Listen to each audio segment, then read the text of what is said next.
Ignore ಮಾಡುವಂಥ ಒಂದು topic ಬಗ್ಗೆ ಡಿಸ್ಕಸ್ ಮಾಡೋಣವಾ? Hello everyone, welcome back to our channel Chandra's home world. Usually most of us ignore ಮಾಡುವಂಥ ಒಂದು ಟಾಪಿಕ್ ಯಾವುದಾದ್ರೂ ಇದೆ ಅನ್ನೋದಾದ್ರೆ ಅದರಲ್ಲೂ ಸ್ಪೆಷಲಿ ಹೋಮ್ ಮೇಕರ್ ಸೆಲ್ಫ್ ಕೇರ್ನ ತುಂಬ ಜನ ಇಗ್ನೋರ್ ಮಾಡ್ತಾ ಇರ್ತಾರೆ. So self care in the sense costly ಆಗಿರುವಂತಹ ಪ್ರಾಡಕ್ಟ್ಸ್ನೇ ತಗೊಳ್ಬೇಕು ಅಥವಾ ಸ್ಪಾಗೆ ಪಾರ್ಲರ್ಸ್ಗೆ ಹೋಗಿ ಮಾಡಿಸ್ಕೊಳ್ಬೇಕು ಅಂತ ಏನಿಲ್ಲ. ಸೆಲ್ಫ್ ಗ್ರೂಮಿಂಗ್, ಸೆಲ್ಫ್ ಕೇರ್ ಅನ್ನೋದು ಮನೇಲಿ ಕೂಡ ಮಾಡ್ಕೊಳ್ಬೋದು.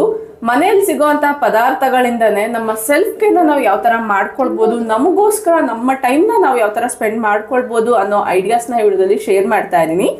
ಈ ವಿಡಿಯೋದಲ್ಲಿ ಕೊರಿಯನ್ಗೆ ಫೇಮಸ್ ಆಗಿರುವಂತ ಗ್ಲಾಸಿ ಸ್ಕಿನ್ಗೆ ಬೇಕಾಗಿರುವಂತ ಒಂದು ಕ್ರೀಮ್ ಮಾಸ್ಕ್ ಇರ್ಬೋದು, ಮತ್ತೆ ಮನೆಯಲ್ಲೇ ಹರ್ಬಲ್ ಏರ್ ಆಯಿಲ್ನ ಈಸಿಯಾಗಿ ಯಾವ ತರ ಮಾಡ್ಕೊಳ್ಳೋ ಅನ್ನೋ ಟಿಪ್ಸ್ ಇರ್ಬೋದು. ಅಲೋವೆರಾ ಗಿಡ ನಿಮ್ಮ ಮನೇಲಿ ಏನಾದ್ರೂ ಇದ್ರೆ ಅದನ್ನ ವೇಸ್ಟ್ ಆಗಿ ಬಿಟ್ಬಿಡ್ತೀರಾ, ಆ ಅಲೋವೆರಾ ಎಲೆಗಳಿಂದಾನೇ ಅಲೋವೆರಾ ಜೆಲ್ನ ಈಸಿಯಾಗಿ ಯಾವ ತರ ಮಾಡ್ಕೊಳ್ಬಹುದು ಅನ್ನೋದನ್ನ ಡೀಟೇಲ್ ಆಗಿ ಶೇರ್ ಮಾಡ್ತಾ ಇದ್ದೀನಿ. ಅಷ್ಟೇ ಅಲ್ಲ, ನಿಮ್ಮಲ್ಲಿ ತುಂಬಾ ಜನ ಕೇಳ್ತಾ ಇದ್ರಿ ನನ್ನ ಹೇರ್ ಕೇರ್ ಬಗ್ಗೆ ಶೇರ್ ಮಾಡಿ ಅಂತ. ಇವತ್ತಿನ ವಿಡಿಯೋದಲ್ಲಿ ನನ್ನ ಹೇರ್ ಕೇರ್ ನ ಕೂಡ ಶೇರ್ ಮಾಡ್ತೀನಿ. ವಿಡಿಯೋನ ಎಲ್ಲೂ ಸ್ಕಿಪ್ ಮಾಡ್ತೀರಾ, ಕೊನೆವರೆಗೂ ನೋಡ್ತಾ ಹೋಗಿ. ಇಷ್ಟ ಆದ್ರೆ ಈಗಲೇ ಒಂದು ಲೈಕ್ ಮಾಡಿ. ನಾವು without delay let start the video. First hair ಕೇರ್ಗೆ ಬರೋದಾದ್ರೆ ವೀಕ್ಲಿ ಒಂದು ಏರ್ ಮಾಸ್ಕ್ ನ ಹಾಕೊಳ್ತಾ ಇರ್ತೀನಿ. ಈ ವಿಡಿಯೋದಲ್ಲಿ 2 ಮಾಸ್ಕ್ ನ ತೋರಿಸ್ತಾ ಇದ್ದೀನಿ. ಫಸ್ಟ್ ಒನ್ ಬಂದು ನಿಮ್ಮೆಲ್ಲರಿಗೂ ಗೊತ್ತಿರೋ ತರ ಎನ್ನ ಪೌಡರ್. ನಿಮ್ಮ ಹೇರ್ ಲೆಂತ್ ಎಷ್ಟಿದೆಯೋ ಅದ್ರ ಪ್ರಕಾರ ಎನ್ನನ ತಗೊಳ್ಬೇಕಾಗುತ್ತೆ. ನಾನಿಲ್ಲಿ ಒಂದು 2 ಟೇಬಲ್ ಸ್ಪೂನ್ ಇಂದ 3 ಟೇಬಲ್ ಸ್ಪೂನ್ ಅಷ್ಟು ತಗೊಂಡಿದ್ದೀನಿ. ಇದು ಬಂದು ಡಿಕಾಷನ್. ನೋಡ್ತಾ ಇದ್ದೀರಲ್ಲ, ಒಂದು ರೀತಿ ಕಲರ್ಫುಲ್ ಆಗಿದೆ. ಇದನ್ನ ಯಾವ ತರ ತಯಾರಿ ಮಾಡ್ಕೊಂಡೆ ಅಂತ ಹೇಳ್ತೀನಿ ನೋಡಿ. ಅಗಸೆ ಬೀಜ, ಮೆಂತ್ಯನ ನೆನ್ಸಿಟ್ಕೊಂಡಿದ್ದೆ. ಅದನ್ನ ನೀರಲ್ಲಿ ಹಾಕಿ ಸ್ವಲ್ಪ ಟೀ ಪೌಡರ್ ಹಾಕಿ ಚೆನ್ನಾಗಿ ಕುದಿಸ್ಕೊಂಡು ಈ ತರ ಡಿಕಾಷನ್ ರೆಡಿ ಮಾಡ್ಕೊಂಡಿದ್ದೀನಿ. ಬಿಸಿ ಇದ್ದಾಗೆ ಶೋಧಿಸಿಟ್ಕೊಂಡ್ಬಿಡಿ. ಫ್ಲಾಕ್ಸ್ ಸೀಡ್ಸ್ ಹಾಕಿರೋದ್ರಿಂದ ತಣ್ಣಗಾದ್ಮೇಲೆ ಶೋಧಿಸಕ್ಕೆ ತುಂಬಾ ಕಷ್ಟ ಆಗುತ್ತೆ. ಈ ಜೆಲ್ ಎಕ್ಸ್ಟ್ರಾಕ್ಟ್ ಮಾಡ್ಕೊಂಡಿದೀವಲ್ವಾ, ಇದು ಪೂರ್ತಿ ತಣ್ಣಗಾಗಿದೆ. ಈಗ ನಾನು ಮೆಹಂದಿ ಪೌಡರ್ ಅಥವಾ ಎನ್ನ ಪೌಡರ್ ಜೊತೆಗೆ ಹಾಕಿ ಮಿಕ್ಸ್ ಮಾಡ್ಕೊಳ್ತಾ ಇದ್ದೀನಿ. ನೀವು ಯಾವ ಬ್ರಾಂಡೆಡ್ ಎನ್ನ ಯೂಸ್ ಮಾಡ್ತಾ ಇದ್ದೀರಾ ಅಂತ ಕೇಳ್ಬೇಡಿ. ಇದು ನ್ಯಾಚುರಲ್ ಆಗಿ ರೈತರ ಹತ್ರದಿಂದ ತಗೊಂಡಿರುವಂಥದ್ದು.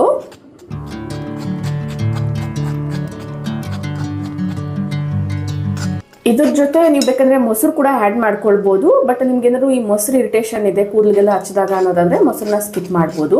ಮೊಸರು ಕೂಡ ಮಿಕ್ಸ್ ಮಾಡಿಕೊಂಡು ಓವರ್ ನೈಟ್ ಸೋಪ್ ಮಾಡೋಕ್ಕೆ ಬಿಡ್ತೀನಿ. ನಾನು ಇಲ್ಲಿ ಯೂಸ್ ಮಾಡಿರುವಂಥದ್ದು ಕೂಡ ಕ್ಯಾಸ್ಟ್ ಐರನ್ ಕಡಾಯಿನೇ. ಬೆಳಿಗ್ಗೆ ತಲೆ ಕೂದಲಿಗೆ ಅಪ್ಲೈ ಮಾಡಬೇಕಾದ್ರೆ ಮೊಟ್ಟೆ ವೈಟ್ ಬರುತ್ತೆ ಅಲ್ವಾ, ಎಗ್ ವೈಟ್ನ ಹಾಕೊಳ್ತೀನಿ. ಮೆಹಂದಿ ನ್ಯಾಚುರಲ್ ಕಲರಿಂಗು, ಹೌದು, ಸ್ಟ್ರೆಂಥನಿಂಗ್ ಇರ್ಬೋದು, ಏರ್ ಥಿಕ್ನೆಸ್ಗೆ ತುಂಬ ಹೆಲ್ಪ್ ಮಾಡುತ್ತೆ. ಸ್ಕ್ಯಾಲ್ಪ್ ಹೆಲ್ತ್ ಕೂಡ ತುಂಬ ಚೆನ್ನಾಗಿರುತ್ತೆ. ಗುಡ್ ಮಾರ್ನಿಂಗ್ ಹಾಲ್. ಇದು ನೆಕ್ಸ್ಟ್ ಡೇ ಮಾರ್ನಿಂಗ್. ಐರನ್ ಕಡಾಯಿಯಲ್ಲಿ ಮಿಕ್ಸ್ ಮಾಡಿರೋದ್ರಿಂದ ಐರನ್ ಪ್ರಾಪರ್ಟೀಸ್ ಕೂಡ ಈ ಮೆಹಂದಿ ಮಿಕ್ಸ್ ಜೊತೆಗೆ ಸೇರ್ಕೊಂಡಿರುತ್ತೆ. ಇಲ್ಲಿ ಮೆಂತ್ಯ, ಫ್ಲಾಕ್ಸ್ ಸೀಡ್ಸ್ ಯೂಸ್ ಮಾಡಿದ್ದೀನಲ್ವಾ, ಇವಂತೂ ಇಂಟೆನ್ಸ್ ಹೈಡ್ರೇಷನ್ ಎಂದು ಕೊಡುತ್ತೆ. ಏರ್ ಫಾಲ್ನ ರಿಡ್ಯೂಸ್ ಮಾಡುತ್ತೆ. ಮೆಂತ್ಯ ಸೀಡ್ಸ್ ಅಲ್ಲಿ ಪ್ರೋಟೀನು, ನಿಕೋಟಿಕ್ ಆಸಿಡ್ ಅನ್ನೋದು ರಿಚ್ ಆಗಿರುತ್ತೆ. ಇದು ಏರ್ ಸ್ಟ್ರೆಂಥನಿಂಗ್ ಮಾಡಕ್ಕೆ, ರೂಟ್ ಸ್ಟ್ರಾಂಗ್ ಆಗಿರಕ್ಕೆ ತುಂಬಾ ಹೆಲ್ಪ್ ಆಗುತ್ತೆ. ಸಿಕ್ಕ ಕಟ್ಟದಿರ ಇರಕ್ಕೆ ಕೂದಲು ಈ ತರದನ್ನ ನೀವು ಯೂಸ್ ಮಾಡ್ಕೊಳ್ಬಹುದು. ಈಗ ನೀವು ಅಬ್ಸರ್ವ್ ಮಾಡಿದ್ರೆ ಎಗ್ ವೈಟ್ ಕೂಡ ಹಾಕಿ ಚೆನ್ನಾಗಿ ಮಿಕ್ಸ್ ಮಾಡ್ಕೊಂಡಿದ್ದೀನಿ. ಇದನ್ನ ಈಗ ಡೈರೆಕ್ಟ್ ಆಗಿ ತಲೆ ಕೂದಲಿಗೆ ಅಪ್ಲೈ ಮಾಡ್ಬೋದು. ಎಗ್ ವೈಟ್ ಹಾಕಿದೀವಲ್ವಾ, ಒಂದು ರೀತಿ ಸ್ಮೆಲ್ ಬರುತ್ತೇನೋ ಅಂತ ಅನ್ಕೊಳ್ಬಹುದು. ಯಾವುದೇ ಕಾರಣಕ್ಕೂ ಸ್ಮೆಲ್ ಬರಲ್ಲ. ಎಗ್ ಎಲ್ಲೋ ಹಾಕಿದ್ರೆ ಸ್ಮೆಲ್ ಅಂತೂ ಡೆಫಿನೆಟ್ಲಿ ಬರುತ್ತೆ. ಇಲ್ಲಿ ತೋರಿಸ್ದಂಗೆ ಸ್ವಲ್ಪ ಸ್ವಲ್ಪ ಕೂದಲನ್ನ ಸೆಕ್ಷನ್ ಮಾಡಿಕೊಂಡು ಟಿಪ್ ಟು ಬಾಟಮ್ ಅಪ್ಲೈ ಮಾಡಬೇಕಾಗುತ್ತೆ. ಎಗ್ಗು ನ್ಯಾಚುರಲಿ ಪ್ರೋಟೀನ್ ಬೂಸ್ಟರ್ ಆಗಿರೋದ್ರಿಂದ ಕೂದಲಲ್ಲಿರುವಂತಹ ಪ್ರೋಟೀನ್ ಅಂದ್ರೆ ಕೆರೋಟಿನ್, ಬಯೋಟಿನ್ ನ ಬೂಸ್ಟ್ ಮಾಡೋಕ್ಕೂ ಹೆಲ್ಪ್ ಮಾಡುತ್ತೆ. ಡ್ಯಾಮೇಜ್ಡ್ ಹೇರ್ಸ್ ರಿಪೇರ್ ಮಾಡೋಕ್ಕೂ ಕೂಡ ಎಗ್ಗು ತುಂಬಾ ಚೆನ್ನಾಗಿ ವರ್ಕ್ ಆಗುತ್ತೆ. ಫೈನಲಿ ನೋಡಿದ್ರಲ್ವಾ ಎಷ್ಟು ನೀಟಾಗಿ ಅಪ್ಲೈ ಮಾಡ್ಕೊಂಡಿದ್ದೀನಿ ಅಂತ. ಇದನ್ನ ಒಂದು half an hour to 1 hour ಬಿಡ್ತೀನಿ. ಯಾವ ತರ ಡ್ರೈ ಆಗುತ್ತೆ ಅನ್ನೋದ್ರ ಮೇಲೆ ಟೈಮ್ ಡಿಪೆಂಡ್ ಆಗುತ್ತೆ. ಎನ್ನ ಸ್ವಲ್ಪ ಡ್ರೈ ಆಗ್ತಿದ್ದಂಗೆ ಹೇರ್ ವಾಶ್ ಮಾಡ್ಕೊಂಡಿದ್ದೀನಿ. ಯಾವುದೇ ಕಾರಣಕ್ಕೂ ಶಾಂಪೂನ ಯೂಸ್ ಮಾಡಬೇಡಿ. ಉಗುರು ಬೆಚ್ಚಗಿರುವಂತಹ ನೀರಲ್ಲೇ ಕೂದಲನ್ನ ತೊಳ್ಕೊಳ್ಬೇಕಾಗತ್ತೆ. ಅವತ್ತಿನ ದಿನ ಈವ್ನಿಂಗ್ ಅಲ್ಲೇ ಕೂದಲು ಪೂರ್ತಿ ಡ್ರೈ ಆದಮೇಲೆ ಈಗ ನಾನು ಆಯಿಲ್ನ ಅಪ್ಲೈ ಮಾಡ್ತಾ ಇದ್ದೀನಿ. ನಾನು ಯೂಸ್ ಮಾಡ್ತಾ ಇರುವಂಥದ್ದು ಹರ್ಬಲ್ ಏರ್ ಆಯಿಲ್. ಇದನ್ನ ಯಾವ ತರ ತಯಾರಿ ಮಾಡ್ಕೊಂಡೆ ಅನ್ನೋ ಪ್ರೋಸೆಸ್ನ ಕೂಡ ಇದೇ ವಿಡಿಯೋದಲ್ಲೇ ಇನ್ಕ್ಲೂಡ್ ಮಾಡಿದ್ದೀನಿ. ವಿಡಿಯೋನ ಎಲ್ಲೂ ಸ್ಕಿಪ್ ಮಾಡಿದ್ರೆ ಕೊನೆವರೆಗೂ ನೋಡ್ತಾ ಹೋಗಿ. ಈ ಹರ್ಬಲ್ ಏರ್ ಆಯಿಲ್ನ ಪ್ರಿಪೇರ್ ಮಾಡೋದಕ್ಕೋಸ್ಕರ ನಾನು ಏನೇನು ಇಂಗ್ರೀಡಿಯೆಂಟ್ಸ್ನ ಯೂಸ್ ಮಾಡ್ತಾ ಇದ್ದೀನಿ ಅನ್ನೋ ಲಿಸ್ಟನ್ನ ಫಸ್ಟ್ಗೆ ತೋರಿಸ್ಬಿಡ್ತೀನಿ. ಇದು ಕೊಕೊನಟ್ ಆಯಿಲ್ 1/2 ಲೀಟರ್. ಇದು ಕ್ಯಾಸ್ಟರ್ ಆಯಿಲ್ 100 ಗ್ರಾಮ್ ಅಷ್ಟು ತೊಗೊಳ್ತೀನಿ. ಅದರ ಪಕ್ಕದಲ್ಲಿರುವಂಥದ್ದು ಆಲ್ಮಂಡ್ ಆಯಿಲ್, ಇದು ಒಂದು 50 ಗ್ರಾಮ್ಸ್ ಅಷ್ಟು ತೊಗೊಳ್ತೀನಿ. Deep nourishment of the scalp ಬೇಕು ಅಂದರೆ ಈ ಆಯಿಲ್ಸ್ನ ಯೂಸ್ ಮಾಡಲೇಬೇಕು. ಇಲ್ಲಿ ನಾನು ಇಂಗ್ರೀಡಿಯೆಂಟ್ಸ್ನ ತೋರಿಸ್ತಾ ಇದ್ದೀನಿ. ಫಸ್ಟ್ ಬಂದು ಕರಿ ಲೀವ್ಸ್, ನೆಕ್ಸ್ಟ್ ಐಬಿಸ್ಕಸ್, ದಾಸವಾಳದ ಹೂವು, ಇದು ಬಂದು ಆಮ್ಲ, ಬೆಟ್ಟದ ನೆಲ್ಲಿಕಾಯಿನ ಒಣಗಿಸಿಟ್ಕೊಂಡಿರುವಂಥದ್ದು. ಅದ್ರ ಪಕ್ಕದಲ್ಲಿ ಮೆಂತ್ಯನ ತೊಗೊಂಡಿದ್ದೀನಿ. ಇದು ಒಂದು 2 ಟೇಬಲ್ ಸ್ಪೂನ್ ಅಷ್ಟು ತಗೊಂಡಿದ್ದೀನಿ. ಫ್ಲಾಕ್ಸ್ ಸೀಡ್ಸ್ ಕೂಡ ಅಷ್ಟೇ 2 ಟೇಬಲ್ ಸ್ಪೂನು. ಇದು ಭೃಂಗರಾಜ್. ಈ ಎಲ್ಲ ಇಂಗ್ರೀಡಿಯೆಂಟ್ಸ್ನ ಯೂಸ್ ಮಾಡೋದ್ರಿಂದ ಹೇರ್ಗೆ ಒಳ್ಳೆ ಬೆನಿಫಿಟ್ಸ್ ಅನ್ನೋದು ಸಿಗುತ್ತೆ. ನಮ್ಮ ಟೆರೆಸ್ ಗಾರ್ಡನಲ್ಲಿ ತುಂಬಾ ರೀತಿಯಾಗಿರುವಂತಹ ದಾಸವಾಳದ ಹೂಗಳು ಬಿಡುತ್ತೆ. ಅದನ್ನ ಪೂಜೆಗೆ ಯೂಸ್ ಮಾಡಿದ್ರೆ ನೆಕ್ಸ್ಟ್ ತೆಗೆದಾಗ ಈ ತರ ಒಂದು ಬಾಸ್ಕೆಟಲ್ಲಿ ಹಾಕಿ ಒಣಗಿಸಿ ಇಟ್ಕೊಳ್ತೀನಿ. ಅದ್ರ ಜೊತೆಗೆ ಒಂದು ಸ್ವಲ್ಪ ಈರುಳ್ಳಿ ಕೂಡ ತಗೊಂಡಿದ್ದೀನಿ. ಒಂದು ಅರ್ಧ ಈರುಳ್ಳಿನ ತಗೊಂಡಿದ್ದೀನಿ.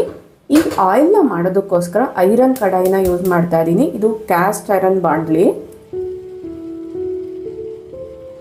ಈಗ ಮಾಯಿಶ್ಚರ್ನ ಪೆನೆಟ್ರೇಟ್ ಮಾಡುವಂಥ ಕೊಕೊನೆಟ್ ಆಯಿಲ್ನ ಹಾಕ್ತಾ ಇದ್ದೀನಿ. ಪ್ರೋಟೀನ್ ಲಾಸ್ ಆಗದಿರೋ ನೋಡ್ಕೊಳ್ಳುತ್ತೆ. ಥಿಕ್ನೆಸ್ ಜಾಸ್ತಿ ಇರುವಂಥ ಕ್ಯಾಸ್ಟ್ ಆಯಿಲ್ನ ಯೂಸ್ ಮಾಡ್ತಾ ಇದ್ದೀನಿ. ಇದು ನ್ಯಾಚುರಲ್ ಕಂಡೀಷ್ನರ್ ಥರ ವರ್ಕ್ ಆಗುತ್ತೆ. ಪ್ರೊಟೆಕ್ಟಿವ್ ಬ್ಯಾರಿಯರ್ ಕೂಡ ಹೌದು. Next almond oil vitamin E rich ಆಗಿರುತ್ತೆ. ಏರ್ ಡ್ಯಾಮೇಜ್ ಇಂದ ಪ್ರೊಟೆಕ್ಟ್ ಮಾಡುತ್ತೆ.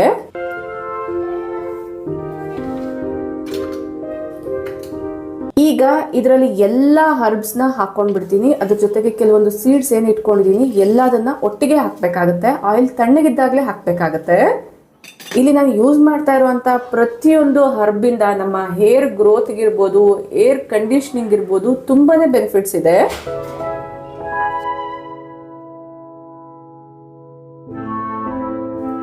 ಈ ಪ್ರೋಸೆಸ್ನ ಆದಷ್ಟು ಲೋ ಫ್ಲೇಮಲ್ಲೇ ಮಾಡಬೇಕಾಗತ್ತೆ. ಈಗ ನಾನಿಲ್ಲಿ ಯೂಸ್ ಮಾಡಿರುವಂಥ ಹರ್ಬ್ಸ್ ಬಗ್ಗೆ ಹೇಳೋದಾದ್ರೆ, first coming to curry leaves. ಕರಿಬೇವಿನ ಎಲೆಗಳನ್ನ ಯೂಸ್ ಮಾಡೋದ್ರಿಂದ ಇದರಲ್ಲಿ beta carotene and antioxidant rich ಆಗಿರೋ ಕಾರಣ ಹೇರ್ ಫಾಲಿಕಲ್ಸ್ನ ಇನ್ಕ್ರೀಸ್ ಮಾಡುತ್ತೆ. ಹೇರ್ ಸ್ಟ್ರೆಂಥನಿಂಗ್ ಕೂಡ ಆಗುತ್ತೆ. ಇನ್ನು ಪ್ರೀಮೆಚೂರ್ಡ್ ಗ್ರೇ ಹೇರ್ ಕಡಿಮೆ ಮಾಡಬೇಕು ಅಂದ್ರೂ ಕರಿ ಲೀವ್ಸ್ನ ಯೂಸ್ ಮಾಡಿದ್ರೆ better. Next coming to hibiscus.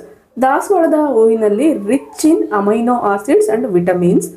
Hair ಗ್ರೋತ್ನ ಸ್ಟಿಮ್ಯುಲೇಟ್ ಮಾಡುತ್ತೆ. ಬ್ಲಡ್ ಸರ್ಕ್ಯುಲೇಷನ್ ಜಾಸ್ತಿ ಆಗೋ ಕಾರಣ ಹೇರು ಹೆಲ್ತಿಯಾಗಿ ಗ್ರೋ ಆಗುತ್ತೆ. ಎಲ್ಲಿವರೆಗೂ ಈ ಎಣ್ಣೆನ ಕಾಯಿಸ್ಬೇಕು ಅಂದ್ರೆ ಇದರಲ್ಲಿ ಹಾಕಿರುವಂತ ಎಲೆಗಳು ಕ್ರಿಸ್ಪ್ ಆಗಬೇಕು. ಮುಟ್ತಾ ಇದ್ದಂಗೆ ಈ ತರ ಪೌಡರ್ ಆಗಬೇಕು. ಅಲ್ಲಿವರೆಗೂ ಕಾಯಿಸ್ಬೇಕಾಗತ್ತೆ. ಬೈ ದ ವೇ ಇದರಲ್ಲಿ ನಾನು ಸೆಸಮೆ ಸೀಡ್ಸ್ ಕೂಡ ಯೂಸ್ ಮಾಡಿದ್ದೀನಿ. ಬ್ಲಾಕ್ ಎಳ್ಳುನ ಒಂದು 2 ಟೇಬಲ್ ಸ್ಪೂನ್ ಅಷ್ಟು ಹಾಕಿದ್ದೀನಿ. ಆಗ್ಲೇ ತೋರಿಸೋದು ಮರುತ್ತೆ, ಹಂಗಾಗಿ ಮತ್ತೊಮ್ಮೆ ಮೆನ್ಷನ್ ಮಾಡ್ತಿದ್ದೀನಿ. ಈಗ ಸ್ಟವ್ನ ಆಫ್ ಮಾಡಿ ಪೂರ್ತಿ ತಣ್ಣಗಾಗೋವರೆಗೂ ಬಿಡ್ತೀನಿ.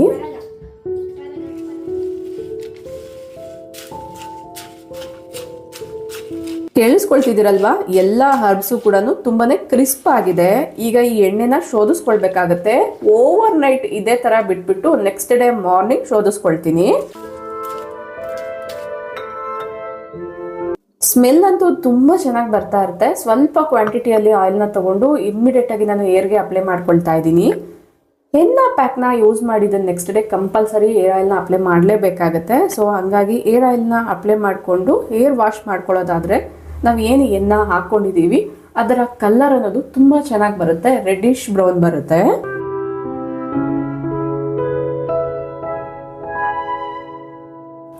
ಈ ತರ ಆಯಿಲ್ನ ಅಪ್ಲೈ ಮಾಡಿದಾಗ ಕಂಪಲ್ಸರಿ 5 to 10 ಮಿನಿಟ್ಸ್ ಆದ್ರೂ ಮಸಾಜ್ ಮಾಡ್ಕೊಳ್ಳಿ. ಇದರಿಂದ ಏರ್ ಗ್ರೋತ್ ಇನ್ಕ್ರೀಸ್ ಆಗುತ್ತೆ. ಹೇರ್ ಫಾಲ್ ಕೂಡ ಕಡಿಮೆ ಆಗುತ್ತೆ.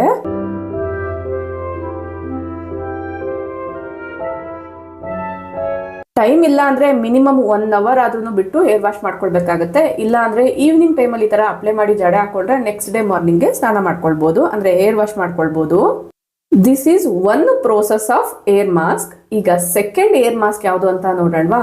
ಒಂದು ವಾರ ನಾನು ಈಗ ಏನ್ ತೋರಿಸಿದೆ ಎನ್ನ ಪ್ಯಾಕ್ ನ ಅಪ್ಲೈ ಮಾಡಿ, ನೆಕ್ಸ್ಟ್ ವಾರ ನೀವು ಈ ತರ ಒಂದು ಏರ್ ಪ್ಯಾಕ್ ನ ಅಪ್ಲೈ ಮಾಡಬಹುದು. ಸೊ ಹೇರ್ ಶೈನಿಯಾಗಿ ನರಿಶ್ಮೆಂಟ್ ಇಂದ ಈ ತರ ಸಿಲ್ಕಿಯಾಗಿ ಕಾಣಿಸ್ಬೇಕು ಅಂದ್ರೆ ಈ ಪ್ಯಾಕ್ ನ ಅಪ್ಲೈ ಮಾಡಬಹುದು. ಎವ್ರಿ ವಾರ ನೀವು ಎಣ್ಣೆನ ಅಪ್ಲೈ ಮಾಡಿದ್ರೆ ಕೂದಲು ಡ್ರೈ ಆಗಿಬಿಡುತ್ತೆ. ಹಂಗಾಗಿ ತಿಂಗಳಿಗೆ 2 ಸತಿ ಮಾತ್ರ ಎಣ್ಣೆನ ಯೂಸ್ ಮಾಡಿ, ಇನ್ನು 2 ವಾರ ಈ ತರ ಪ್ಯಾಕ್ ನ ಯೂಸ್ ಮಾಡಬಹುದು. ಸೊ ಏರ್ ಮೇಲೆ ಲೈಟ್ ಬಿದ್ದಾಗ ಆ ಶೇಡ್ಸ್ ಅಂತೂ ತುಂಬಾ ಸೂಪರ್ ಆಗಿ ಬರುತ್ತೆ. ಹಂಗಾದ್ರೆ ಆ ಪ್ಯಾಕ್ ಯಾವುದು ಅಂತ ನೋಡೋಣವಾ. ಈ ಪ್ಯಾಕ್ಗೆ ಬೇಕಾಗಿರುವಂತ ಇಂಗ್ರೀಡಿಯೆಂಟ್ಸ್: ಒಂದು ಮಿಕ್ಸಿ ಜಾರಲ್ಲಿ ಓವರ್ ನೈಟ್ ನೆನೆಸಿಟ್ಟಿರುವಂತ ಮೆಂತ್ಯ, ಫ್ಲಾಕ್ ಸೀಡ್ಸ್, ರೈಸ್ನ ಹಾಕೊಳ್ತಾ ಇದ್ದೀನಿ. ಇವು 3 ಈಕ್ವಲ್ ಕ್ವಾಂಟಿಟಿಯಲ್ಲಿ ನೆನೆಸಿಟ್ಕೊಂಡಿದ್ದೆ. ಇದರಲ್ಲಿ ಒಂದು 5 ದಾಸವಾಳದ ಹೂಗಳು, ಒಂದು ಇಡಿಯಷ್ಟು ಮೆಹಂದಿ ಎಲೆಗಳು. ಕಂಪಲ್ಸರಿ ಎಲೆಗಳನ್ನ ಯೂಸ್ ಮಾಡಿ, ಆಗ ಟೆಕ್ಸ್ಚರ್ ತುಂಬಾ ಚೆನ್ನಾಗಿ ಬರುತ್ತೆ. ನೆಕ್ಸ್ಟ್ ಒಂದು 6 ರಿಂದ 7 ಬಟನ್ ರೋಸ್ನ ತಗೊಳ್ತಾ ಇದ್ದೀನಿ. ನಿಮ್ಮ ಹತ್ರ ಯಾವ ಗುಲಾಬಿ ಇದ್ರೆ ಅದನ್ನ ಯೂಸ್ ಮಾಡ್ಕೊಳ್ಬಹುದು. ಆದಷ್ಟು ರೆಡಿಶ್ ಕಲರ್ ಆದ್ರೆ ಬೆಟರು. ಒಂದು ಅರ್ಧ ಈರುಳ್ಳಿನ ಈ ತರ ಕಟ್ ಮಾಡಿ ಹಾಕೊಂಡಿದ್ದೀನಿ. ಇನ್ನು ಇದರಲ್ಲಿ ನಾನು ಮಾಡಿಟ್ಕೊಂಡಿರುವಂತಹ ಅಲೋವೆರಾ ಜೆಲ್ನ ಹಾಕ್ತಾ ಇದ್ದೀನಿ. ನೀವು ನ್ಯಾಚುರಲ್ ಪಲ್ಪ್ ಬರುತ್ತೆ ಅಲ್ವಾ ಅಲೋವೆರಾ ಗಿಡದಿಂದ, ಅದನ್ನೇ ಹಾಕೊಳ್ಬಹುದು. ಒಂದು 3 ಟೇಬಲ್ ಸ್ಪೂನ್ ಅಷ್ಟು ಹಾಕೊಂಡು ಎಷ್ಟು ನುಣ್ಣಗಾದ್ರೆ ಅಷ್ಟು ನುಣ್ಣಗೆ ಪೇಸ್ಟ್ ಮಾಡ್ಕೊಳ್ಳಿ. ಬೇಕಂದ್ರೆ ಇದರಲ್ಲಿ ಮೊಸರು ಕೂಡ ಹಾಕೊಳ್ಬೋದು. ಕೆಲವೊಬ್ಬರಿಗೆ ಮೊಸರನ್ನ ಅಪ್ಲೈ ಮಾಡೋದ್ರಿಂದ ತುಂಬಾ ಇಚ್ಚಿಂಗ್ನೆಸ್ ಅನ್ನೋದು ಬರುತ್ತೆ, ಅಂತವರು ಅವಾಯ್ಡ್ ಮಾಡಿ. ಸೊ ಯಾವುದೇ ಪ್ರೋಸೆಸ್ ಆದರೂ ಕೂಡ ಆದಷ್ಟು ಪ್ಯಾಚ್ ಟೆಸ್ಟ್ ಮಾಡಿಕೊಂಡು ಟ್ರೈ ಮಾಡಿದ್ರೆ ತುಂಬಾನೇ ಒಳ್ಳೇದು. ಯೂಶುವಲಿ ಏರು ಡ್ರೈ ಇದ್ದಾಗ, ಫ್ರೀಸ್ ಇದ್ದಾಗ ಇಲ್ಲಿ ತೋರಿಸ್ತಾ ಇದೀನಲ್ಲ ಮೇಲೆ ಈ ತರ ಎದ್ದು ಬರ್ತಿರುತ್ತೆ. ಎಷ್ಟೇ ನಾವು ಬಾಚ್ಕೊಂಡ್ರು ಕೂಡ ಅದು ಮೇಲ್ಮೇಲೆ ಕಾಣಿಸ್ತಾನೆ ಇರುತ್ತೆ. ಅಂತ ಅವರು ಈ ಪ್ಯಾಕ್ನ ಅಪ್ಲೈ ಮಾಡ್ಕೊಂಡ್ರೆ ಅಂತೂ ಡೆಫಿನೆಟ್ಲಿ ಒಳ್ಳೆ ರಿಸಲ್ಟ್ ಒಂದು ಸಿಗುತ್ತೆ. ಆಗಲೇ ನಾನು ಏನು ಮಿಕ್ಸಿ ಮಾಡ್ಕೊಂಡಿದ್ದೆ ಆ ಪ್ಯಾಕ್ನ ನೀಟಾಗಿ ಅಪ್ಲೈ ಮಾಡ್ಕೊಂಡಿದ್ದೀನಿ. ಎಷ್ಟು ನೀಟಾಗಿ ಕಲರ್ಫುಲ್ಲಾಗಿ ಶೈನಿಯಾಗಿ ಕಾಣಿಸ್ತಾ ಇದೆ ಅಲ್ವಾ. ಮಿನಿಮಮ್ ಒಂದು 30 ಮಿನಿಟ್ಸ್ ಬಿಟ್ಟರೆ ಸಾಕಾಗುತ್ತೆ. ಆಗಲೇ ಹೇಳ್ದಂಗೆ ಯಾವ ಥರ ನಿಮ್ಮ ಸ್ಕ್ಯಾಲ್ಪ್ ಅಬ್ಸರ್ವ್ ಮಾಡ್ಕೊಳ್ಳುತ್ತೆ, ಯಾವ ಥರ ಡ್ರೈ ಆಗುತ್ತೆ ಅದ್ರ ಮೇಲೆಗೆ ಟೈಮ್ನ ಡಿಪೆಂಡ್ ಮಾಡ್ಕೊಳ್ಳಿ. ಸ್ವಲ್ಪ ಡ್ರೈ ಆಗ್ತಿದ್ದಂಗೆ, ಟೈಟ್ನಿಂಗ್ ಅನಿಸ್ತಿದ್ದಂಗೆ ಹೇರ್ ವಾಶ್ ಮಾಡ್ಕೊಳ್ಬೇಕಾಗತ್ತೆ. ಹೇರ್ ವಾಶ್ ಆದಮೇಲೆ ತೋರಿಸ್ತಾ ಇದ್ದೀನಿ, ಅಬ್ಸರ್ವ್ ಮಾಡ್ತಾ ಇದ್ದೀರಲ್ಲ. ಕೂದಲು ನೀಟಾಗಿ ಬೆಂಡ್ ಆಗಿದೆ, ಒಳ್ಳೆ ಶೈನಿಂಗ್ ಕೂಡ ಬಂದಿದೆ. ಪೂರ್ತಿ ಕೂದಲು ಒಣಗಿದ ಮೇಲೆ ತೋರಿಸಿದ್ರೆ ತುಂಬಾನೇ ಸಿಲ್ಕಿ ಅಂತ ಅನ್ಸುತ್ತೆ. ಈ ಪ್ಯಾಕ್ನ ಯೂಸ್ ಮಾಡೋದ್ರಿಂದ ಸ್ಕ್ಯಾಲ್ಪ್ ಡೀಪ್ ಆಗಿ ಹೈಡ್ರೇಟ್ ಆಗುತ್ತೆ. ನಮಗೆ ಗೊತ್ತಿಲ್ದಿರನೇ ಹೇರ್ ಫಾಲ್ ಅನ್ನೋದು ರೆಡ್ಯೂಸ್ ಆಗುತ್ತೆ, ಹೇರ್ ಗ್ರೋತ್ ಇನ್ಕ್ರೀಸ್ ಆಗುತ್ತೆ. ಆನಿಯನ್ ಯೂಸ್ ಮಾಡಿರೋದ್ರಿಂದ ಅದರಲ್ಲಿ ಸಲ್ಫರ್ ಜಾಸ್ತಿ ಇರುತ್ತೆ, ಕೂದಲಿನ ಪ್ರಮುಖ ಪ್ರೋಟೀನ್ ಆದ ಕೆರೋಟಿನ್ ಉತ್ಪತ್ತಿಗೆ ಸಹಾಯ ಮಾಡುತ್ತೆ. ಹೊಸ ಕೂದಲು ಬೆಳಿಬೇಕು ಅಂದ್ರೂ ಈರುಳ್ಳಿನ ಕಂಪಲ್ಸರಿ ಯೂಸ್ ಮಾಡಿ. ಫ್ಲಾಕ್ಸ್ ಸೀಡ್ಸ್, ಮೆಂತ್ಯ, ಅಲೋವೆರಾನ ಯೂಸ್ ಮಾಡಿರೋದ್ರಿಂದ ಇವು ನ್ಯಾಚುರಲ್ ಜೆಲ್ ಏಜೆಂಟ್ಸ್ ಆಗಿರೋದ್ರಿಂದ ಕೂದಲು ನೈಸ್ ಆಗಿ ಅಂದರೆ ಟೆಕ್ಸ್ಚರ್ ಆಗಿ ಮಾಯಿಶ್ಚರೈಸಿಂಗ್ ಆಗಿರೋಕ್ಕೆ ತುಂಬಾ ಹೆಲ್ಪ್ ಆಗುತ್ತೆ. ಈ ಪ್ಯಾಕ್ ಅಂತೂ ಅದ್ಭುತವಾಗಿರುವಂತಹ ಸಾಫ್ಟ್ ನೆಕ್ ಸಿಲ್ಕಿ ಹೇರ್ಸ್ ಬೇಕು ಅಂದ್ರೆ ಡೆಫಿನೆಟ್ಲಿ ಟ್ರೈ ಮಾಡಿ.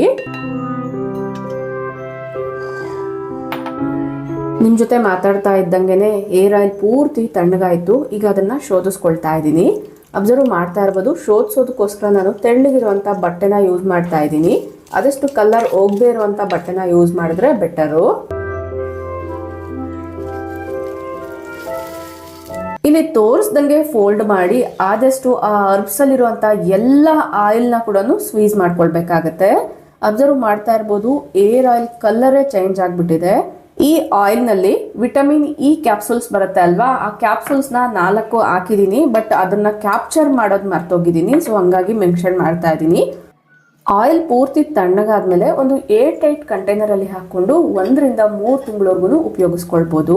ಇದರಿಂದ ಒಳ್ಳೆ ಬೆನಿಫಿಟ್ಸ್ ಅನ್ನೋದು ಸಿಗುತ್ತೆ. ಹೇರ್ ನರಿಶ್ಮೆಂಟ್ ಇಂದ ಶೈನಿ ಆಗಿರ್ಬೇಕು, ಲೈಟ್ ವೈಟ್, ಮ್ಯಾನೇಜಬಲ್, ಈಸಿ ಆಗಬೇಕು ಅಂದ್ರೆ ಡೆಫಿನೆಟ್ಲಿ ಟ್ರೈ ಮಾಡಿ. ಫೇಸ್ಗಂತಾನೆ ಒಂದು ಕ್ರೀಮ್ನ ತಯಾರಿ ಮಾಡಿದ್ದೀನಿ. ಈಗ ತುಂಬಾನೇ ಟ್ರೆಂಡಿಂಗ್ ಅಲ್ಲಿ ಇದೆ ಅಲ್ವಾ ಕೊರಿಯನ್ ಗ್ಲಾಸ್ ಸ್ಕಿನ್. ಸೊ ಅದಕ್ಕೆ ಬೇಕಾಗಿರುವಂತ ಕ್ರೀಮ್ನ ಇಲ್ಲಿ ರೆಡಿ ಮಾಡಿದ್ದೀನಿ. ಈ ಕ್ರೀಮ್ನ ಈಸಿಯಾಗಿ ಅಕ್ಕಿಯಿಂದಾನೇ ಪ್ರಿಪೇರ್ ಮಾಡ್ಕೊಳ್ಬಹುದು. ಯಾವ ತರ ಅಪ್ಲೈ ಮಾಡೋದಂದ್ರೆ ಫಸ್ಟ್ಗೆ ಫೇಸ್ನ ವಾಶ್ ಮಾಡ್ಕೊಳ್ಬೇಕಾಗುತ್ತೆ ನಾರ್ಮಲ್ ಆಗಿ.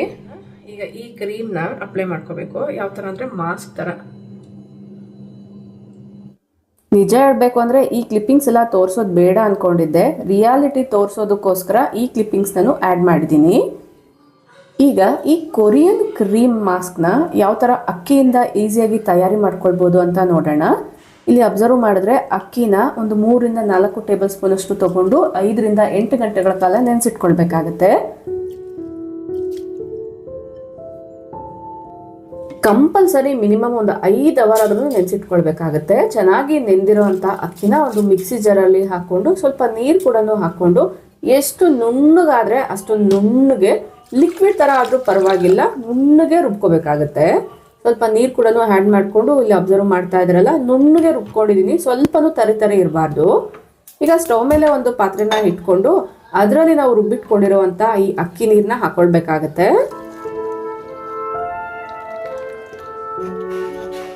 ಬಟ್ ಈ ಪ್ರೋಸೆಸ್ ಮಾಡುವಾಗ ಎಲ್ಲೂ ಕೈ ಬಿಡ್ದಿರ ಈ ಥರ ಸ್ಟಿರ್ ಮಾಡ್ತಾನೆ ಇರಬೇಕಾಗತ್ತೆ, ಇಲ್ಲಾಂದ್ರೆ ಬೇಗನೆ ಗಂಟಾಗ್ಬಿಡುತ್ತೆ. ಒಂದು 5 ನಿಮಿಷದಲ್ಲೇ ಈ ಕ್ರೀಮ್ ಅನ್ನೋದು ರೆಡಿ ಆಗಿಬಿಡುತ್ತೆ. ಅಬ್ಸರ್ವ್ ಮಾಡ್ತಾ ಇರ್ಬೋದು, ಈ ಥರ ಮಿಕ್ಸ್ ಮಾಡ್ತಿದ್ದಂಗೆ ಗಟ್ಟಿ ಆಗಿಬಿಡುತ್ತೆ.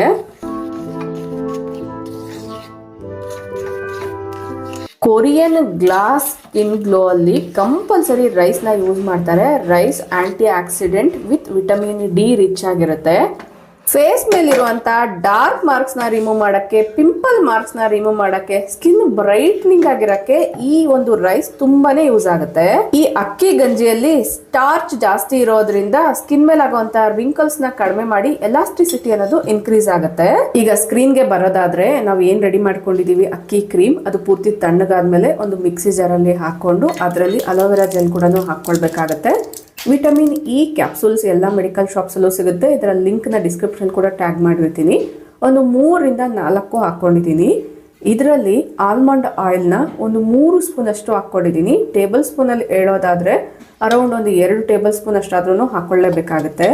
ಈಗ ನುಣ್ಣಗೆ ಪೇಸ್ಟ್ ಮಾಡ್ಕೊಳ್ಳಿ. ನೀರು ಯಾವುದೇ ಕಾರಣಕ್ಕೂ ಯೂಸ್ ಮಾಡಬೇಡಿ, ಡ್ರೈ ಆಗಿರುವಂಥ ಮಿಕ್ಸಿ ಜಾರ್ನೇ ತೊಗೊಳ್ಬೇಕಾಗತ್ತೆ. ಸರಿಯಾಗಿ ರುಬ್ಬಕ್ಕೆ ಆಗ್ತಿಲ್ಲ, ಕ್ರೀಮಿ ಟೆಕ್ಸ್ಚರ್ ಬರ್ತಾ ಇಲ್ಲ ಅನ್ನೋದಾದರೆ ಇದರಲ್ಲಿ ಸ್ವಲ್ಪ ರೋಸ್ ವಾಟರ್ನ ಬೇಕಾದರೆ ಹಾಕ್ಕೊಳ್ಬೋದು. ಇದು ಆಪ್ಷನಲ್ಲು. ಕೆಲವೊಬ್ಬರಿಗೆ ಸ್ವಲ್ಪ ಇರಿಟೇಷನ್ ಆಗುತ್ತೆ ರೋಸ್ ವಾಟರ್ನ ಅಪ್ಲೈ ಮಾಡೋದ್ರಿಂದ. ನೀವು ಬೇಕಂದರೆ ಅಲೋವೆರಾ ಜೆಲ್ನ ಕೂಡ ಸ್ವಲ್ಪ ಜಾಸ್ತಿನೇ ಹಾಕ್ಕೊಳ್ಬೋದು. ಅಬ್ಸರ್ವ್ ಮಾಡ್ತಾ ಇದ್ದೀರಲ್ಲ, ಕ್ರೀಮಿ ಆಗಿದೆ. ಇದನ್ನು ನಾನು ರೆಗ್ಯುಲರ್ ಆಗಿ ಯೂಸ್ ಮಾಡ್ತಾನೆ ಇರ್ತೀನಿ. ಎಕ್ಸಲೆಂಟ್ ಆಗಿ ವರ್ಕ್ ಆಗುತ್ತೆ. ಯೂಶುವಲಿ ನೀವು ಹಳೆ ವಿಡಿಯೋಸ್ನೆಲ್ಲ ಅಬ್ಸರ್ವ್ ಮಾಡಿದ್ರೆ ನನಗೆ ಕೆನ್ನೆ ಮೇಲೆ ಒಂದು ಕಡೆ ಡಾರ್ಕ್ ಸ್ಪಾಟ್ಸ್ ಎಲ್ಲಾನು ಇತ್ತು, ಪಿಂಪಲ್ ಮಾರ್ಕ್ಸ್ ಎಲ್ಲಾನು ಇತ್ತು. ಬಟ್ ಇದನ್ನ ಯೂಸ್ ಮಾಡಿದ್ಮೇಲೆ ನ್ಯಾಚುರಲ್ ಗ್ಲೋ ಅನ್ನೋದು ಜಾಸ್ತಿ ಆಗ್ಬಿಟ್ಟಿದೆ ಅಂತಾನೆ ಹೇಳ್ಬೋದು. ಇವನ್ ಮಕ್ಕಳಿಗೂ ಕೂಡ ಇದನ್ನ ಯೂಸ್ ಮಾಡ್ಬೋದು. ಎಲ್ಲಾನು ನ್ಯಾಚುರಲ್ ಆಗಿ ಅಡುಗೆ ಮನೇಲಿ ಸಿಗುವಂತ ಇಂಗ್ರೀಡಿಯೆಂಟ್ಸೇ ಆಗಿರೋದ್ರಿಂದ ಯಾವುದೇ ತರ ಸೈಡ್ ಎಫೆಕ್ಟ್ಸ್ ಅನ್ನೋದು ಇರಲ್ಲ. ಪಕ್ಕದಲ್ಲಿ ಒಂದು ವೈಟ್ ಕಲರ್ ಬಾಟಲ್ ಇದೆ ಅಲ್ವಾ, ಅದು ಪ್ರಿಸರ್ವೇಟಿವ್ ಲಿಕ್ವಿಡ್. ಅದರ ನೇಮು ಇಸ್ಗರ್ಡ್ PEG ಅಂತಾರೆ.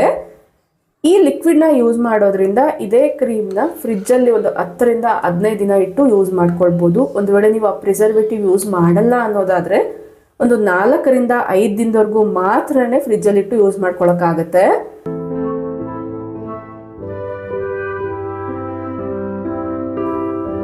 ಕ್ರೀಮ್ ಚೆನ್ನಾಗಿ ಸೆಟ್ ಆಗಿದೆ. ಈಗ ಒಂದು ಏರ್ಟೈಟ್ ಕಂಟೈನರ್ಗೆ ಟ್ರಾನ್ಸ್ಫರ್ ಮಾಡ್ಕೊಳ್ತಾ ಇದ್ದೀನಿ. ಪ್ರಿಸರ್ವೇಟಿವ್ನ ಯಾವ ಕ್ವಾಂಟಿಟಿಯಲ್ಲಿ ಹಾಕಬೇಕು ಅನ್ನೋದಾದ್ರೆ 100 ಗ್ರಾಮ್ ಕ್ರೀಮ್ಗೆ 0.5 to 1 ಗ್ರಾಮ್ ಅಷ್ಟು ಆ ಪ್ರಿಸರ್ವೇಟಿವ್ನ ಹಾಕ್ಬೇಕಾಗತ್ತೆ. ಅಬ್ಸರ್ವ್ ಮಾಡಿದ್ರಲ್ಲ, ಅನ್ನ ಮಾಡೋ ಅಕ್ಕಿಯಿಂದ ಗ್ಲಾಸಿ ಗ್ಲೋಯಿಂಗ್ ಸ್ಕಿನ್ಗೆ ಬೇಕಾಗಿರುವಂತ ಕ್ರೀಮ್ ಮಾಸ್ಕ್ನ ಯಾವ ತರ ತಯಾರಿ ಮಾಡ್ಕೊಳ್ಬೋದು ಅಂತ. ಇದನ್ನ ಏರ್ ಕಂಡೀಷನರ್ ತರ ಕೂಡ ಯೂಸ್ ಮಾಡ್ಕೊಳ್ಬೋದು. ಆಗ್ಲೇ ಹೇಳ್ದಂಗೆ ಫ್ರಿಡ್ಜ್ ಅಲ್ಲಿ ಇಟ್ಟು 10ರಿಂದ 15 ದಿನ ಉಪಯೋಗ ಮಾಡ್ಕೊಳ್ಬೋದು. ಇದು ಹಳೇದು, ಇದರಲ್ಲಿ ಈಗಾಗಲೇ ಖಾಲಿ ಆಗಿದೆ, ಹಂಗಾಗಿ ನಾನು ಮತ್ತೆ ಮಾಡಿಟ್ಕೊಂಡಿದ್ದೀನಿ. ಈ ಕ್ರೀಮ್ನ ಫೇಸ್ ಮೇಲೆ ಅಪ್ಲೈ ಮಾಡಿ ಟೈಟ್ ಫೀಲ್ ಆಗೋವರೆಗೂ ಬಿಟ್ಟು ಆಮೇಲೆ ಫೇಸ್ ವಾಶ್ ಮಾಡೋದ್ರಿಂದ ಒಳ್ಳೆ ಗ್ಲೋ ಅನ್ನೋದು ಬರುತ್ತೆ. ಇಲ್ಲಿ ಅಬ್ಸರ್ವ್ ಮಾಡ್ತಾ ಇರ್ಬೋದು, ಕಣ್ಣಿನ ಸುತ್ತ ಇರುವಂತ ಡಾರ್ಕ್ ಸರ್ಕಲ್ಸ್ ಕೂಡ ಕಡಿಮೆ ಆಗುತ್ತೆ. ಫಂಕ್ಷನ್ಸ್ ಎಲ್ಲ ಇದ್ದಾಗ ಮೇಕಪ್ ಎಲ್ಲ ಹಾಕಬೇಕು, ಫೇಶಿಯಲ್ ಮಾಡ್ಸಕ್ ಟೈಮ್ ಇಲ್ಲ ಅಂದಾಗ ಈ ಪ್ರೊಸೆಸ್ನ ಫಾಲೋ ಮಾಡ್ಬೋದು. ನೆಕ್ಸ್ಟ್ ಕಮಿಂಗ್ ಟು ಆಲ್ ಪರ್ಪಸಿಂಗ್ ಅಲ್ಲಿ ಯೂಸ್ ಮಾಡುವಂತಹ ಮಲ್ಟಿ ಟಾಸ್ಕರ್ ತರ ವರ್ಕ್ ಆಗುವಂತ ಅಲೋವೆರಾ ಜೆಲ್. ಈ ಅಲೋವೆರಾ ಜೆಲ್ನ ಕೂಡ ಅಷ್ಟೇ ಕೇವಲ ಒಂದು 2-3 ಇಂಗ್ರೀಡಿಯೆಂಟ್ ಇಂದಾನೆ ಈಸಿಯಾಗಿ ತಯಾರಿ ಮಾಡ್ಕೊಳ್ಬಹುದು. ಈ ಹೋಮ್ ಮೇಡ್ ಅಲೋವೆರಾ ಜೆಲ್ನ ನಾನು ತುಂಬಾ ವರ್ಷಗಳಿಂದ ಯೂಸ್ ಮಾಡ್ತಾ ಇದ್ದೀನಿ. ಸ್ಪೆಷಲಿ ನೈಟ್ ಕ್ರೀಮ್ ತರ ಇದನ್ನ ಯೂಸ್ ಮಾಡ್ತಾ ಇದ್ದೀನಿ. ಒಳ್ಳೆ ಬ್ರೈಟ್ನಿಂಗು, ಒಳ್ಳೆ ಮಾಯಿಶ್ಚರೈಸಿಂಗ್ ಏಜೆಂಟ್ ತರ ಇದು ವರ್ಕ್ ಆಗುತ್ತೆ. ಸ್ಪೆಷಲಿ ನಾನು ಕಾಲ್ಗೆ ನಾರ್ಮಲ್ ಮಾಯಿಶ್ಚರೈಸರ್ನ ಮಲ್ಗೋ ಟೈಮಲ್ಲಿ ಅಪ್ಲೈ ಮಾಡಲ್ಲ, ಬಟ್ ಕಂಪಲ್ಸರಿ ಅಲೋವೆರಾ ಜೆಲ್ನ ಅಪ್ಲೈ ಮಾಡ್ತೀನಿ. ಒಳ್ಳೆ ಬ್ರೈಟ್ನಿಂಗ್ ಸ್ಕಿನ್ ಬೇಕು ಅನ್ನೋದಾದ್ರೆ ಕಂಪಲ್ಸರಿ ನೀವು ಕೂಡ ಹೋಮ್ ಮೇಡ್ ಅಲೋವೆರಾ ಜೆಲ್ನ ಅಪ್ಲೈ ಮಾಡಿ. ಸಾಮಾನ್ಯವಾಗಿ ಅಲೋವೆರಾ ಗಿಡನ ಮನೆಯಲ್ಲಿ ತುಂಬಾ ಜನ ಬೆಳೆಸ್ತಾ ಇರ್ತಾರೆ. ಇನ್ನ ಕೆಲವೊಬ್ರು ಮೇನ್ ಡೋರ್ಗೆ ನೇತಾಕಿರ್ತಾರೆ, ಸೊಳ್ಳೆಗಳೆಲ್ಲ ಬರ್ದಿರ ಇರುತ್ತೆ, ಬ್ಯಾಡ್ ಎನರ್ಜಿ ಒಳಗಡೆ ಬರ್ದಿರ ಇರುತ್ತೆ ಅನ್ನೋದ್ರಿಂದ ಮನೆ ಒಳಗಡೆ ಈ ಗಿಡನ ಬೆಳೆಸೋದ್ರಿಂದ ಏರ್ ಪ್ಯೂರಿಫೈರ್ ತರ ವರ್ಕ್ ಆಗುತ್ತೆ.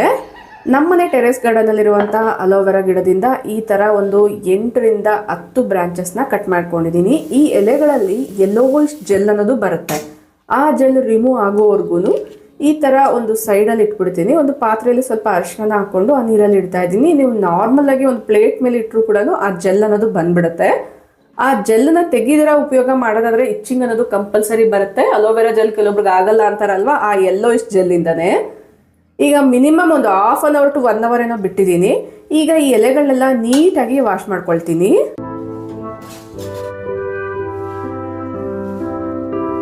ಈ ಜೆಲ್ನ ಫ್ರಿಡ್ಜ್ ಉಪಯೋಗ ಮಾಡಿದಿರಾ ಹೊರಗಡೆನೆ ಇಟ್ಟು 3ರಿಂದ 6 ತಿಂಗಳು ಉಪಯೋಗಿಸೋ ತರ ಪ್ರಿಪೇರ್ ಮಾಡ್ಕೊಳ್ತಾ ಇದ್ದೀನಿ. ಹಂಗಾಗಿ ಆದಷ್ಟು ಹೈಜಿನಿಕ್ ಆಗಿ ಡ್ರೈ ಆಗಿ ಮಾಡ್ಕೊಳ್ಬೇಕಾಗತ್ತೆ. ಎಲೆಗಳ ಮೇಲಿರುವಂತ ನೀರ್ನೆಲ್ಲ ಒಂದು ಬಟ್ಟೆಯಿಂದ ನೀಟಾಗಿ ಒರೆಸಿ ಇಟ್ಕೊಂಡಿದ್ದೀನಿ. ಈಗ ಈ ಎಲೆಗಳಲ್ಲಿರುವಂತ ಪಲ್ಪ್ನ ಎಕ್ಸ್ಟ್ರಾಕ್ಟ್ ಮಾಡೋಣ.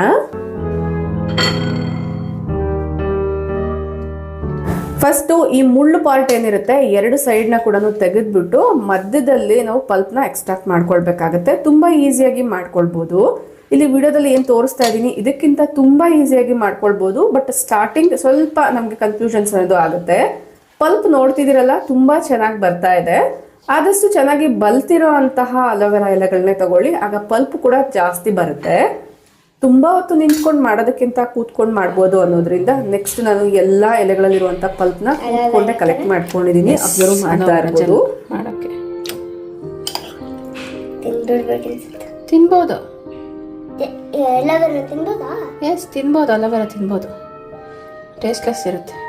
ಟೇಸ್ಟ್ಲೆಸ್ ಆಗಿರುತ್ತೆ, ಒಂದು ರೀತಿ ಕೊಬ್ಬರಿ ಥರ ಇರುತ್ತೆ. ತುಂಬ ಚೆನ್ನಾಗಿರುತ್ತೆ ತಿನ್ನಕ್ಕಂತೂ. ಕಹಿ ಮಾತ್ರ ಇರಲ್ಲ.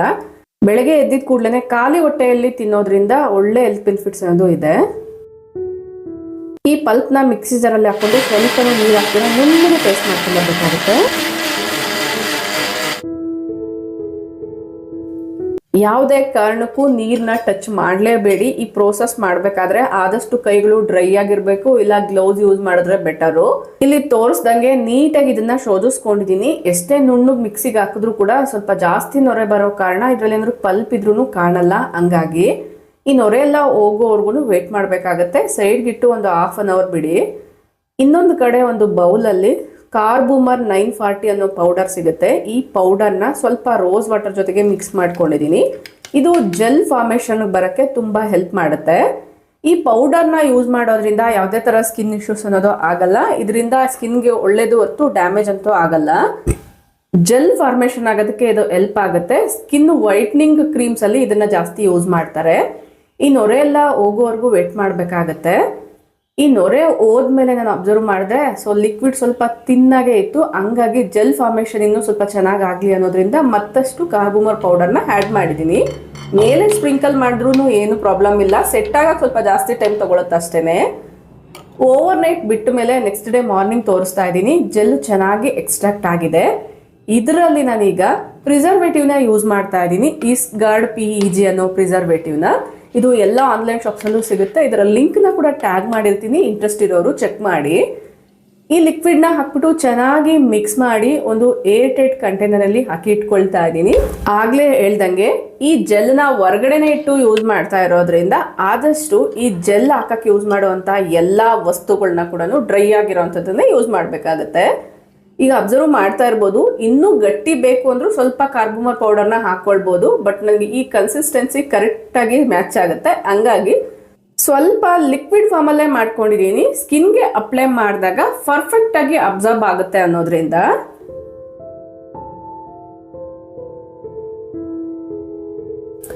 ಐ ಹೋಪ್ ಈ ವಿಡಿಯೋದಲ್ಲಿ ಶೇರ್ ಮಾಡಿರುವಂಥ ಇನ್ಫಾರ್ಮೇಷನ್ ಹೋಮ್ ಮೇಕರ್ಸ್ಗೆ ಡೆಫಿನೆಟ್ಲಿ ಹೆಲ್ಪ್ಫುಲ್ ಆಗುತ್ತೆ ಅಂತ ಅನ್ಕೊಂಡಿದ್ದೀನಿ.